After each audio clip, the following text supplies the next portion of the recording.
L'artisan joaillier, Karl Maslow, perfectionne son art jusqu'à le sublimer. Le prix de l'intelligence de la main est l'un des prix les plus prestigieux qu'un artisan puisse recevoir. Il récompense un savoir-faire de haut niveau et une attitude originale et nouvelle face à la création. Tout le portrait de Karl Maslow. Et pourtant, joaillier, fils de joaillier, récompensé en tant que joaillier, pourtant, il a hésité longtemps avant d'embrasser cette discipline. Certes, il y avait son père qui lui a tant appris, mais justement, il y avait son père. J'avais pas trouvé mon identité, donc j'ai décidé de quitter l'atelier de mon père pour participer à la Villa Kujuyama, qui est une résidence d'artistes au Japon.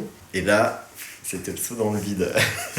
C'était la révélation parce que je me suis rendu compte qu'il y avait beaucoup de choses à faire, beaucoup de savoir-faire que je connaissais pas. J'ai rencontré toutes sortes de métiers, des gens qui travaillaient l'orfèvrerie et qui créaient des objets pour la cérémonie du thé et du saké. Et donc toutes ces rencontres en fait ont nourri ma pratique et m'ont permis de trouver un peu plus mon identité et de rencontrer certaines matières et en fait apprendre des nouvelles techniques que j'ai pu appliquer après sur la joaillerie. J'étais parti au Japon pour ne pas faire de bijoux et m'en éloigner. Et cette rencontre avec l'orfèvrerie et la sculpture, ça s'est fait avec la maison Seikado, qui est spécialisée dans le travail de l'étain. Et l'étain, en fait, en France, il est dévalorisé. J'ai trouvé intéressant de le travailler comme une matière précieuse. J'ai proposé, en fait, de revisiter leur objet quotidien, qui est la coupe de saké, et dans laquelle j'ai créé une miniature, tout en utilisant les techniques de ciselure, de sculpture sur métal. Donc il y a vraiment eu un travail très, très minutieux à l'intérieur de cette coupe de saké qui rend un peu plus poétique cet objet-là et qui le valorise en Europe. Rentrant du Japon, il n'a plus rien. Il repart à zéro. Il bénéficie d'une résidence d'artiste avec cette idée fixe dépoussiérer la joaillerie et de faire fructifier ce qu'il a appris au Japon. L'importance de la matière. Détourner une matière pour l'ennoblir par le travail de la main. Et l'acier damassé, la brique et la pierre prennent une autre dimension.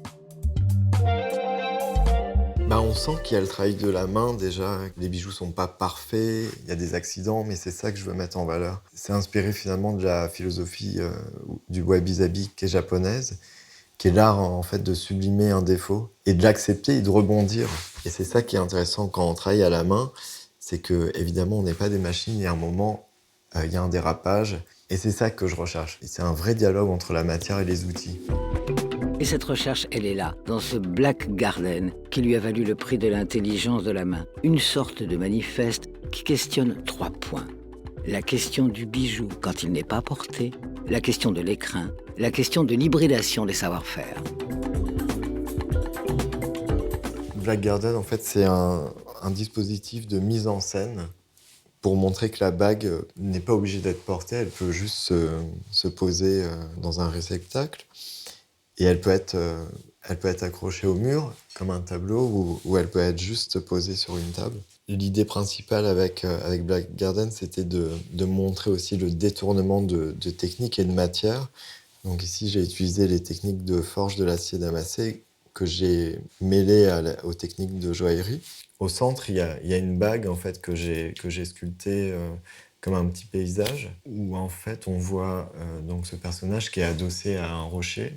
Et derrière ce rocher, il y a une rivière que j'ai forgée en acier damassé. L'idée, c'était de montrer qu'on pouvait utiliser d'autres matières et qu'elles peuvent être tout aussi belles. C'était surtout de mettre en avant le travail du métal et de valoriser le travail du métal par un métal qui est précieux.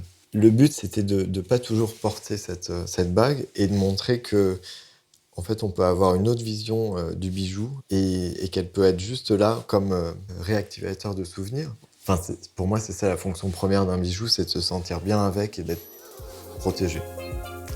Et c'est de cette matériothèque que naissent la plupart de ces idées.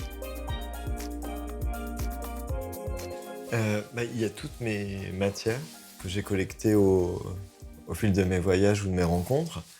Donc voilà, c'est aussi un peu une source d'inspiration parce qu'une matière va un peu me dicter ce que je vais faire avec elle. Donc il y a du lapis-lazuli, il y a de la pyrite, il y a du marbre blanc de France, il y a de la brique aussi.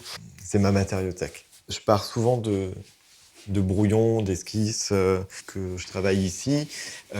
Je vais par exemple choisir une pierre. Je vais vraiment toucher la matière et voir qu'est-ce que je peux en faire. Donc ici, c'est du lapis-lazuli. C'est une matière qui a une histoire qui est importante pour moi parce qu'à l'époque, en fait, elle servait de pigment pour les peintres de la Renaissance.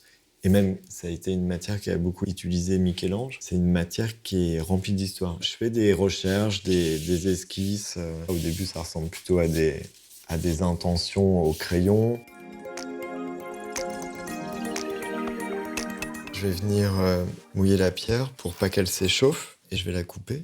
Il y a une façon plus naturelle de la travailler, mais c'est de la cliver en fait. Ok, donc là, je vais venir cliver la pierre pour pouvoir la séparer.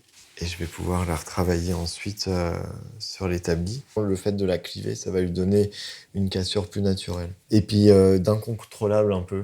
Donc là, en fait, ce que je vais faire, c'est juste que je vais casser juste les morceaux qui sont coupants. Je vais un tout petit peu les limer pour pouvoir l'installer après dans la création.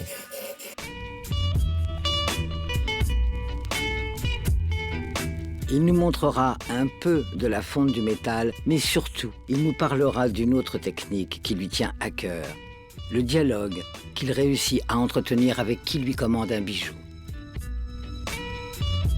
L'idée, c'est de trouver les bons ingrédients pour faire une composition qui leur ressemble et qui véhicule ce message qu'ils ont envie de transmettre dans la matière. Et je suis étonné parce qu'il y a beaucoup de gens qui vraiment jouent le jeu, dévoilent vraiment le fond de leur pensée.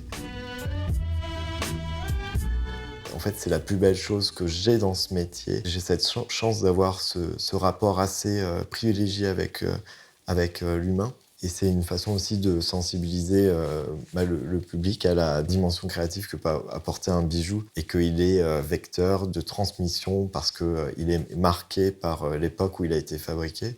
Et j'espère que plus tard, ces bijoux-là, ils vont voyager dans l'histoire de l'art. Et que ces bijoux emportent un peu de nous avec eux, sait-on jamais.